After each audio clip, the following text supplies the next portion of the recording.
Hi అండి. Today recipe వచ్చి బొబ్బట్టు అండి. పొంగుతూ మెత్తగా బాగా వస్తాయండి.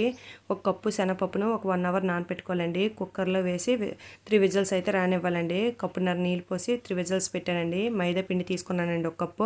అందులో సాల్ట్ వాటర్ వేసి చపాతీ ముద్దలాగా అయితే కలుపుకొని పక్కన పెట్టుకోండి. పప్పు ఉడికిపోయిందండి. దీనిలో ఉన్న వాటర్ని స్ట్రెయిన్ చేసేసి మనమైతే ఒక కప్పు బెల్లం అయితే వేసుకోవాలండి. కొంచెం వాటర్ వేసుకొని మరిగించుకోవాలండి ఈ బెల్లాన్ని. ఈలోపు అయితే మిక్సీ పట్టించుకున్న పప్పునైతే మనం బెల్లంలో వేసుకొని కలుపుకుంటూ ముద్దలా కలుపుకోవాలండి. కొంచెం నెయ్యి వేసుకొని కలిపి పక్కన పెట్టుకోండి. తర్వాత మైదా పిండి ముద్దను చిన్న చిన్న బాల్లా తీసుకొని మనమైతే పిండి ముద్ద పప్పు ముద్ద ఈక్వల్ క్వాంటిటీలో తీసుకొని మనమైతే ఇలా ఫోల్డ్ చేసుకోవాలండి. దాన్ని కొంచెం నెయ్యి రాసుకుంటూ మనమైతే బొబ్బట్టుని అయితే చేయితోనే ప్రెస్ చేసుకుంటూ అయితే చేసుకోవాలండి. చాలా ఈజీగా అయితే వస్తుందండి. పెద్ద కష్టమైతే ఏం కాదండి.